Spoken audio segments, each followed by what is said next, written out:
gente não vai gostar muito, eu sempre digo, que a doutrina puxa a nossa orelha, mas de maneira benéfica e construtiva.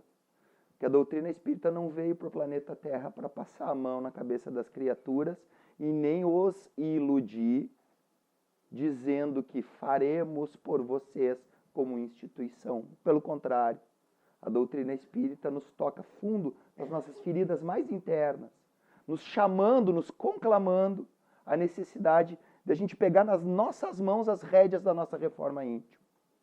E o assunto de hoje, pessoal, a parábola do filho pródigo, fala sobre isso.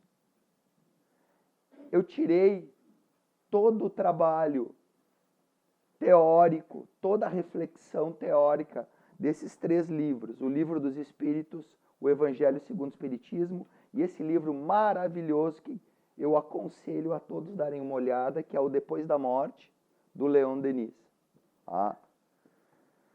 Muito bem, pessoal. Todos nós aqui, ou a maioria de nós, é oriundo de outra religião. Poucas pessoas são espíritas desde bebê, desde criancinha. Todos nós tivemos ligação com a Igreja Católica, com os protestantes, com alguma outra doutrina evangélica. Não tem nada de errado com isso. São ferramentas diferentes na construção do homem e cada um se encaixa na doutrina que acha mais construtiva para si. E por nós termos vindo, principalmente, 3/4 da população do planeta Terra é católica, a maioria de nós termos vindo da religião católica, essas parábolas de Jesus estão no nosso inconsciente coletivo, com a explicação das religiões instituídas cristãs sobre o significado dessas parábolas. Está na hora da gente se aprofundar nessas questões. Se nós almejamos ser o cristianismo redivivo, que é trazer o pensamento de Cristo de volta em toda a sua pureza para ser posto em prática, nós precisamos desconstruir alguns entendimentos e construir novos entendimentos à luz dos ensinamentos do Mestre Sagrado. Ver esses ensinamentos. A primeira vez que eu montei essa exposição, um colega, um confrade falou: cara, tu vai fazer uma exposição sobre o filho pródigo? Tá todo mundo careca de ver isso. E a primeira vez que eu dei essa exposição, essa mesma pessoa falou assim: cara, eu não tinha pensado sobre esse prisma. Impressionante. Gente, é que a gente está pré-condicionado a acreditar em algumas coisas. E a gente é muito resistente à mudança. No final da nossa exposição de hoje, eu queria que vocês fizessem uma comparação ao que vocês sabiam sobre a parábola do filho pródigo e ao que humildemente eu vou oferecer para vocês como ferramenta de reflexão, porque a doutrina espírita não é dogmática, não impõe nada a ninguém. O objetivo é que a gente pense, reflita, para poder achar uma alternativa para a gente poder construir esse homem novo de maneira mais eficiente. Então, primeiro a gente tem que relembrar a parábola do filho pródigo. Mas antes de ir para a parábola do filho pródigo, que está lá em Lucas capítulo 15, versículo do 11 ao 32, vamos lembrar o que levou Jesus a proferir a parábola do filho pródigo. Que esse é um outro erro de muitos estudiosos. Vão na parábola ou vão no ensinamento evangélico e estudam só o ensinamento evangélico. Não estudam o contexto que levou Jesus a falar aquilo. Antes da parábola do filho pródigo, um pouco antes, no capítulo 14, final do capítulo 14 e início do capítulo 15 de Lucas, os seguidores de João Batista chegaram até Jesus, alguns seguidores, e o questionaram.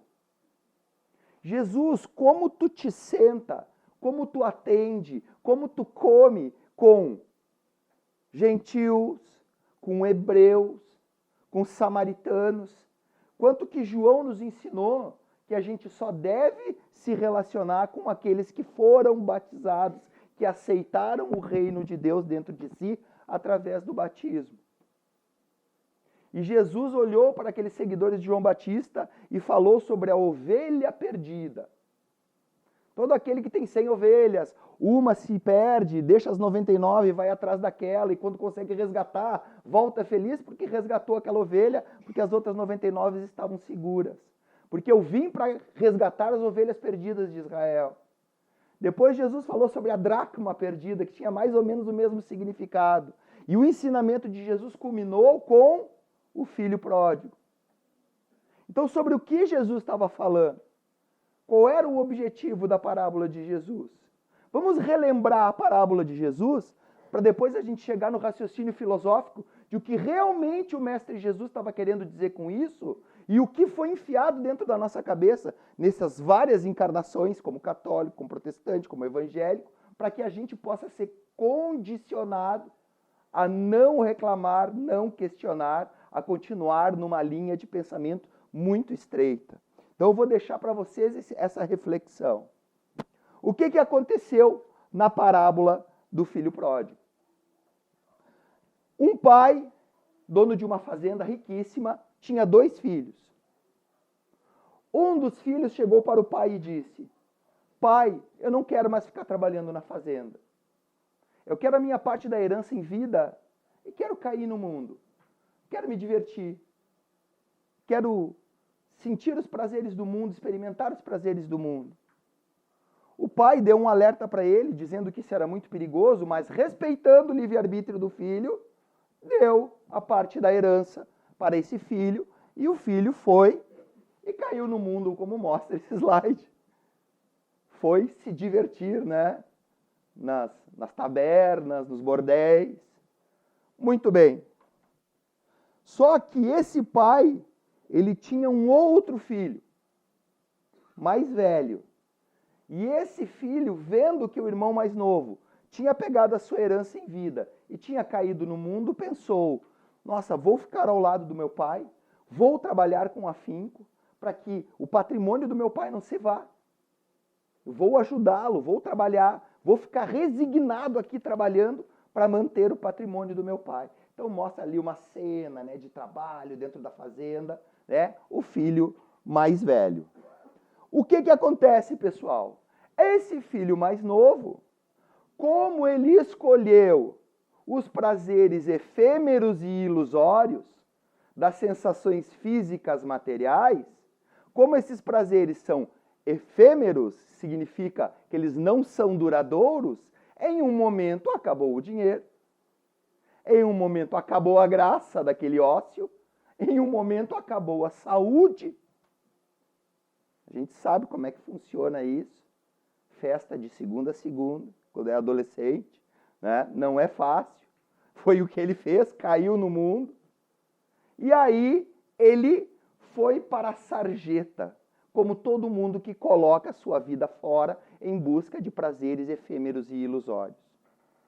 E na sarjeta, como mostra essa ilustração, ele fez uma reflexão. Ele pensou assim: eu estou aqui, eu peguei a minha parte da herança, gastei tudo em coisas ilusórias, meu irmão está lá, deve estar com a roupa bonitinha, comendo do bom e do melhor, e eu aqui passando frio, passando fome, estou à beira da morte, vou retornar à casa de meu pai e vou pedir perdão. Então a sarjeta deu para ele a possibilidade de fazer uma reflexão. Então esse filho pródigo, voltando à casa do pai, humildemente curvado, encontra o seu pai e diz: pai, me perdoa, eu errei, eu caí na ilusão das sensações físicas materiais. Eu peguei a minha parte da herança e desperdicei com coisas efêmeras.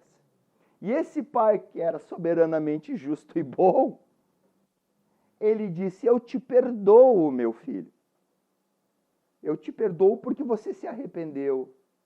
E ele chamou seus empregados e disse: tragam roupas, tragam uma tina para ele se banhar, mande matar um boi mais gordo lá e cevar a carne para a gente fazer um banquete. E o que aconteceu, pessoal? O pai perdoou o seu filho, porque a felicidade de resgatar aquele que tinha sido perdido foi maior do que o erro que o filho tinha cometido. Vão gravando esses raciocínios, que depois a gente vai fazer um paralelo com o que a doutrina espírita nos diz sobre a reforma íntima. Então, esse pai perdoou esse filho. Muito bem. O que fez o irmão mais velho? Protestou. Mas, pai, eu que fiquei do teu lado esse tempo todo, trabalhando, resguardando teus bens, resguardando o teu patrimônio, nunca ganhei uma roupa nova, nunca mandaste matar os bois para fazer uma festa para mim. E agora, meu irmão, que jogou tudo fora, voltou e você faz tudo isso? E o pai diz para o filho mais velho: tudo que é meu sempre foi teu. Teu filho estava perdido, teu irmão, meu filho, teu irmão estava perdido e foi resgatado. Ponto. Esse é o ensinamento da parábola do filho pródigo. E aí Jesus para por aí e deixa com que a gente reflita. O que durante séculos e séculos e milênios foi tentado nos incutir? Que o Pai era Deus. No caso, representante de Deus na terra, a igreja. Ponto, né? O filho pródigo é todo aquele que não tem responsabilidade para ficar dentro da igreja, cumprindo todas as ordens, todas as tarefas. E sai para o mundo. A fazenda do pai seria o ambiente de trabalho ao qual as pessoas que se vinculam à igreja estão associadas. As festas do mundo, segundo o que nos incutiram na cabeça, é tudo que é fora da igreja. Fora da igreja, as festas do mundo, inclusive outras religiões, que as religiões instituídas chamam de infiéis. Então, as festas do mundo é qualquer coisa que tu escolha que não esteja dentro da igreja. Muito bem. A sarjeta é a punição. Castigo. Pato, foi castigado. E o irmão mais velho é aquele que se mantém fiel, mas como na visão católica nós somos intimamente maus por natureza, por causa do pecado original, mesmo se mantendo fiéis, a gente tem que sofrer e não pode reclamar, pois nós estamos sob a égide de pessoas, de sacerdotes, que são os representantes de Deus na terra. Essa é a interpretação da parábola do filho pródigo, que a gente vem cultivando há várias centenas de anos.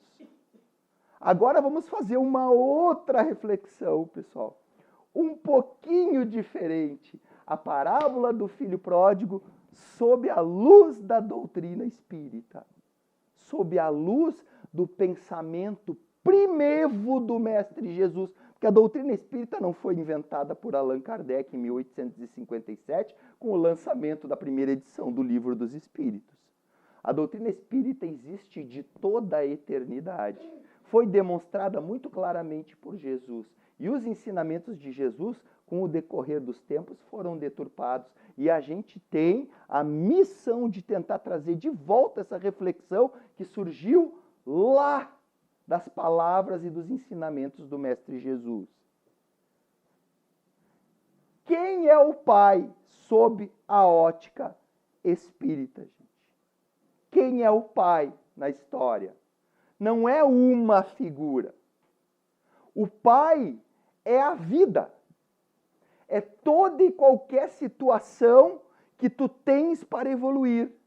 Sob a luz da doutrina espírita, a gente pode interpretar o Pai como a nossa própria encarnação, que é dada a nós por Deus. Então a interpretação de que o Pai é Deus também não está errada. Mas para a gente fazer um pensamento mais lógico e tentar chegar a uma conclusão mais prática da parábola do filho pródigo, vamos pensar o Pai como a nossa oportunidade de evoluir, como a nossa vida, a nossa encarnação. É aquele Pai justo, perfeito, que a gente vai colher aquilo que a gente plantar, que tudo que a gente fizer é responsabilidade nossa. Muito bem. O filho pródigo sob a ótica espírita, somos nós no papel do homem velho. Aquele sensual, aquele primitivo, aquele que reage entrando na porta larga sempre que ameaçado. E Jesus falou, não entrai na porta larga, entrai na porta estreita. Aquele que diante dos desafios da vida se refugia nas ilusões do álcool, das drogas, do sexo promíscuo, do mundo material. Nós somos o filho pródigo quando escolhemos um caminho da materialidade, da sensualidade para trilhar. E se a gente fosse diminuir um pouquinho mais essa psicosfera, para deixar mais afeita a nossa realidade? E se a gente fosse pensar, porque, gente, a doutrina espírita é uma filosofia. Vocês lembram do tríplice aspecto da doutrina? Filosofia, ciência e religião, porque nos religa com Deus, né? No sentido real de religião. Então a doutrina espírita é uma filosofia. O pensamento dentro da doutrina espírita, ele é doutrinariamente embasado no Pentateuco kardeciano, nos 5 obras de Kardec, mas o pensamento é aberto. O raciocínio filosófico é amplo. Então a gente pode pensar por vários prismas, mantendo uma coerência principal, que é os atributos da divindade. Deus soberanamente justo, bom, perfeito, imaterial, imutável. Então vamos fazer diminuir um pouco essa psicosfera aqui da parábola do filho pródigo. Imaginamos o pai como a doutrina espírita. A doutrina espírita, nosso pai atual. Aquela ferramenta, aquilo que está nos oferecendo uma caminhada diferente. E o filho pródigo como sendo aquela pessoa que adentra a doutrina espírita e em se ofendendo com o que a doutrina espírita diz, porque a gente é muito egoísta, muito arrogante, muito orgulhoso, e a doutrina nos aponta os nossos pontos mais falhos, a pessoa diz, não, é muita responsabilidade, nossa, é muita coisa, muito estudo, muita coisa, não vou participar. Não, tem muita gente hipócrita na doutrina espírita, olha o mecanismo de transferência. Eu vi um palestrante lá falando, mas eu sei muito bem o que ele faz lá na vida pessoal dele. Usa como desculpa o erro do irmão ali que está tentando, através do trabalho, se melhorar para não vir mais. Então a gente pode fazer essa reflexão também. A fazenda do pai, gente, naquela reflexão interior em que o pai é a vida, o que é a fazenda do pai? É tudo que a gente faz aqui nessa vida, a nossa construção na nossa encarnação. A fazenda do pai é a nossa casa, nosso local de trabalho, é a casa espírita, onde a gente vem, assiste palestra, recebe passe, faz estudo, se torna trabalhador. É o nosso dia a dia, é o trânsito, é a fila do banco, é a porta giratória do banco, a tão malfadada porta giratória, é a mocinha do caixa do supermercado que me atende mal, é aquele parente que me traz problemas. Essa é a fazenda do pai. É tudo que faz parte da nossa construção como ser humano. E as festas do mundo, pessoal? O que são as festas do mundo? As festas do mundo são as nossas fugas. Elas são reais, mas elas são também psicológicas.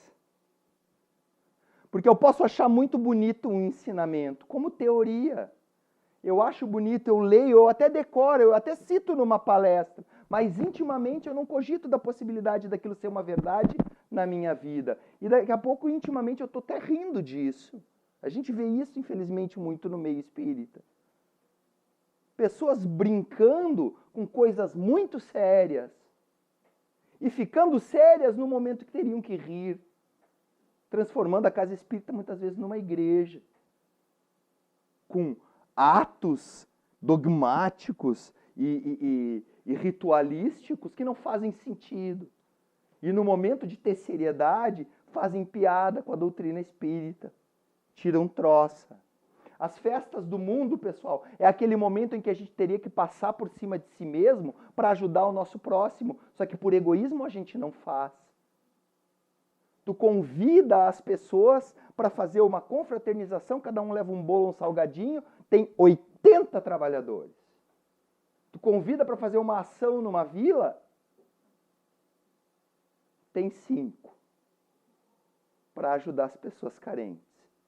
Isso é uma realidade que a gente tem que apontar dentro das nossas fileiras, pessoal. Não pode ser assim. As festas no mundo.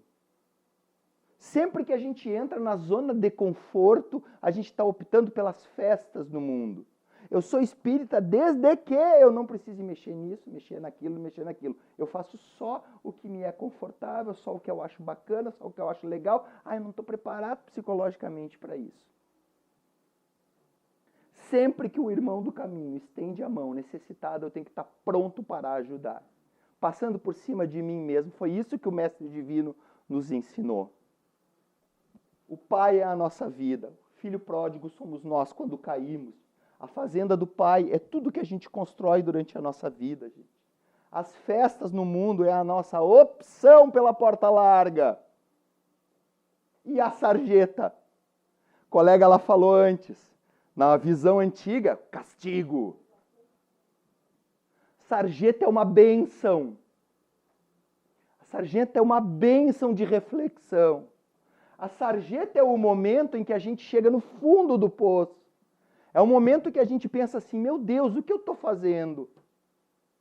E a gente para pensar. Porque se a gente não cogitar da possibilidade de estar errado, a gente não muda, pessoal. Já pararam para pensar nisso? O primeiro passo para a gente se modificar para melhor é aceitar que nós estamos errados. A gente não aceita que está errado. A gente fica inventando desculpa, inventando historinha, tentando inverter valores para justificar os nossos erros, usando como desculpa o erro do outro para mim cometer o meu. E aí eu não melhoro, eu continuo sofrendo, eu continuo tendo as dificuldades que o mundo me impõe e não sabendo lidar com elas. A sarjeta, ela simboliza na parábola do filho pródigo, Jesus foi muito claro, como é que a gente não viu isso antes? Simboliza o momento do arrependimento. Simboliza o umbral no mundo espiritual, que todo mundo morre de medo, porque está com aquela ideia do inferno gravada na cabeça ainda, e acha que o umbral é o inferno. Não, gente. O umbral, as regiões umbralinas são bênçãos. Porque se a gente não tem padrão vibratório para ir para outro lugar, a gente tem que ter um lugar para ir. E um lugar que nos ofereça todas as ferramentas para que a gente possa fazer esse arrependimento. Então, se alguém está com medo, eu tenho algumas coisas erradas, quando eu desencarnar vou para o umbral, não tenha medo, agradeça. Claro que quanto mais a gente trabalhar para se melhorar, melhor vai ficar o umbral, menos pior ele vai ficar. Mas o lugar que a gente vai depois do nosso desencarne, e o que a gente está passando aqui na Terra, de bom ou de ruim, é exatamente o que a gente precisa enfrentar para evoluir. Muito provavelmente a gente implorou para vir aqui para a Terra durante o projeto reencarnatório, implorou, por mais difícil que sejam as provas, e diante das provas a gente não aceita e se revolta. E esquece, pessoal, que nós não viemos para a Terra para sofrer. No livro Depois da Morte, que Gabriel Delany tem um capítulo inteiro que explica isso. A diferença sobre a dor e o sofrimento. Nós não viemos para a Terra para sofrer. Como assim, Leandro? A Terra é um planeta de provas e expiações. O que é o sofrimento? O sofrimento é o substrato que é gerado do enfrentamento nosso com a dor, com a prova e com a expiação. A gente está ali, a prova e a expiação chegam e a gente enfrenta. Dependendo da maneira como tu enfrenta, tu tem 2 resultados diferentes. 2 substratos. Ó, parece um professor de química falando. Se eu enfrento bem a dor, as provas e expiações, o que acontece comigo? Eu tenho uma bênção de crescimento espiritual. Se eu enfrento bem, eu evoluo. Se eu enfrento mal, eu sofro. Então a dor, ela é inevitável num planeta que nem a Terra, isso sim. Eu vou para a Terra e vou viver lá 90 anos e não vou passar por nenhuma dor. Não, isso é impossível. Porque a Terra tem essa característica. E nós não podemos ir para outro lugar porque a nossa evolução espiritual não deixa. Por isso nós estamos na Terra, que nem o Chico dizia, se aqui estamos, boas biscas não somos.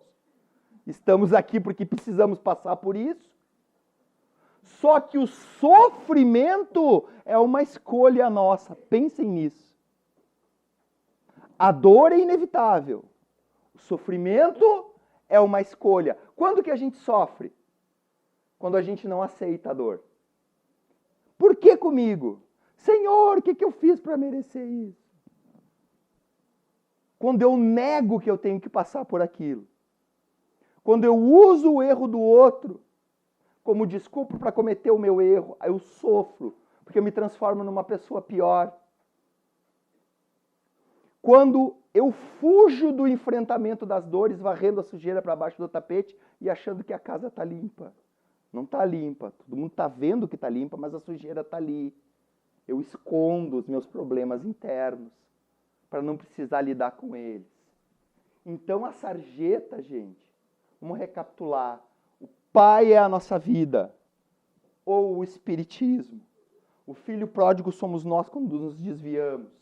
A fazenda do Pai é a casa espírita, os trabalhos, ou a nossa vida, nosso trabalho, nosso lar, tudo que a gente faz na nossa vida para construir essa caminhada. As festas no mundo são as fugas ilusórias, a porta larga, quando a gente foge da responsabilidade, pá, entra na porta larga. E a sarjeta agora mudou completamente de significado.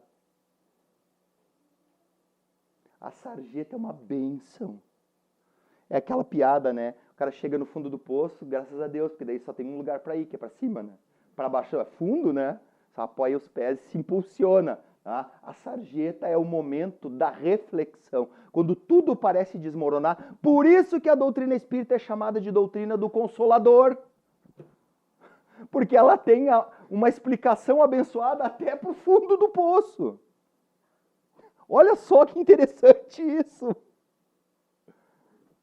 A única coisa que não tinha consolo antes da doutrina espírita era a morte. Esse mesmo cara aqui, ó, Leon Denis, tem uma frase bem famosa dele que diz assim, ó, Espiritismo matou a morte. Ele estava falando do conceito de morte antigo. Acabou tudo, um limbo, né? A pessoa some, ou vai para o inferno, ou vai para o céu, senta numa nuvem, fica tocando harpa, aquela dualidade das existências, né?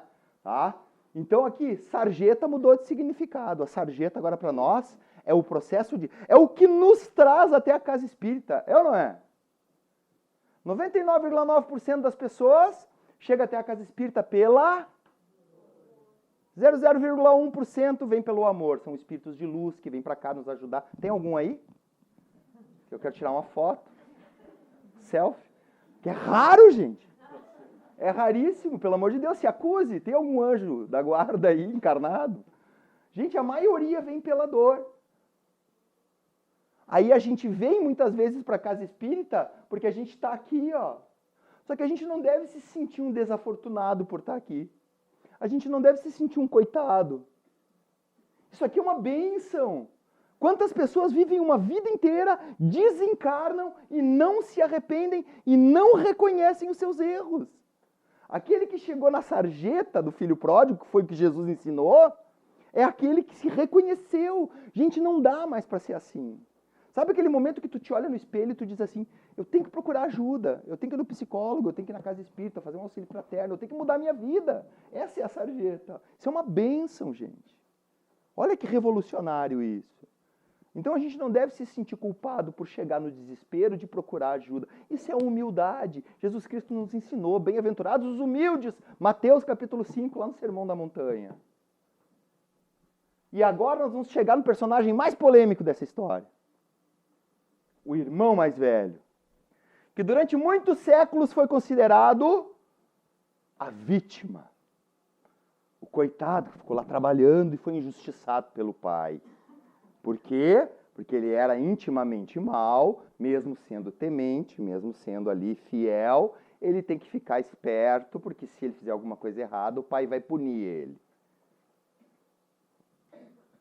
O irmão mais velho também somos nós. No momento que nós nos iludimos com a história do sepulcro caiado, que é fazer a reforma íntima de fora para dentro. Qual foi a reação do irmão mais velho quando o irmão retornou, o mais novo, o filho pródigo, retornou para casa? Qual foi a reação dele?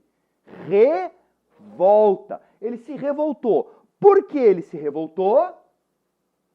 Porque quando o irmão foi embora, ele pensou assim: agora vai ficar tudo para mim. Eu vou trabalhar, vou fazer o patrimônio, quando meu pai morrer eu vou ficar rico. E quando o irmão voltou, ele pensou: pá, vou ter que dividir com esse louco tudo de novo. Olha o egoísmo, olha o orgulho. A gente não faz isso muitas vezes dentro das fileiras religiosas? Dentro da nossa reforma íntima, dentro da nossa casa, eu faço tudo direitinho, eu faço tudo certo, eu estudo, eu dou palestra, eu estou almejando alguma coisa. Aí é que está o erro. O irmão mais velho somos nós quando condicionamos a nossa ação no bem a algo em troca. Vocês já tinham pensado nisso, gente? Quando a gente quer algo em troca do bem que a gente faz para os outros, a gente está sendo o irmão mais velho da parábola do filho pródigo. O irmão mais velho, ele não tem compaixão dentro do coração, ele se revolta quando alguma coisa contraria a sua ação. Ele não achou justo. Eu trabalhei tanto para o Senhor receber esse inconsequente, esse pródigo de volta. Mas eu fiquei ao seu lado. E o pai disse: mas o que é meu é teu. Fazendo uma alusão de que tu tens a mesma chance que o teu irmão. Cada um tem jornadas diferentes e erros diferentes. Aquele que comete mais erros vai ter que colher os frutos amargos daqueles erros. Aquele que comete menos erros vai ter que colher os frutos mais doces. Mas esse irmão mais velho, intimamente, ele estava tão errado quanto o outro.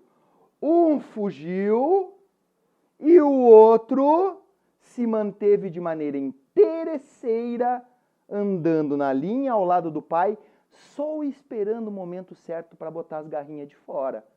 Podia ser no desencarne do pai, mas não, foi na volta do irmão mais novo. O que nos move na caminhada pela reforma íntima? Será que a gente está tentando se melhorar por amor ágape, por amor incondicional, como o Mestre Jesus nos pregou, nos ensinou? Ou a gente quer alguma coisa em troca? Quando a gente ouve algo que nos desagrada, de um conselho de uma pessoa mais velha, de um amigo, ou mesmo dentro da casa espírita, de um trabalhador, ou numa palestra, e que aquilo realmente, intimamente é verdade, a gente fica revoltado ou humildemente a gente pensa na possibilidade de mexer naquelas coisas mais internas para a gente poder se melhorar? A gente se contenta com o exterior na nossa jornada espiritual, ou a gente dá um passo a mais se dedicando internamente a essa transformação? Eu sou o espírita de gabinete, que nem diz o Divaldo Pereira Franco, ou eu sou o espírita integral, aquele que vive o espiritismo 24 horas? 24 horas mesmo, pessoal, porque a gente dorme, desdobra e continua trabalhando. 24 horas da nossa vida encarnada na Terra. Nós não podemos nem ser o filho pródigo. Nós não podemos ser o irmão mais velho.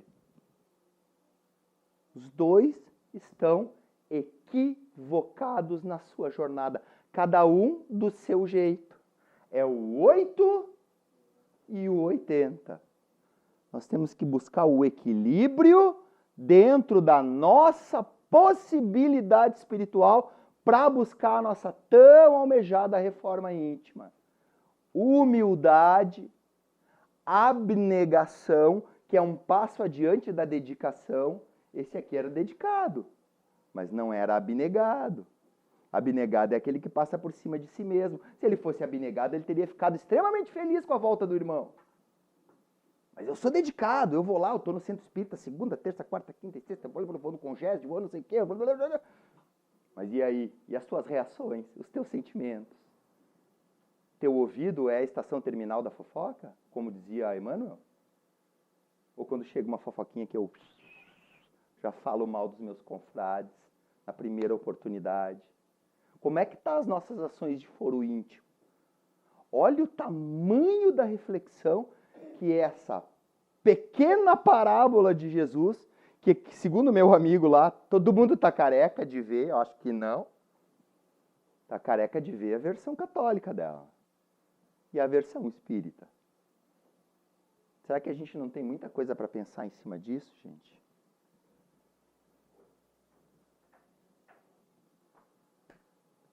Fim. Não, né?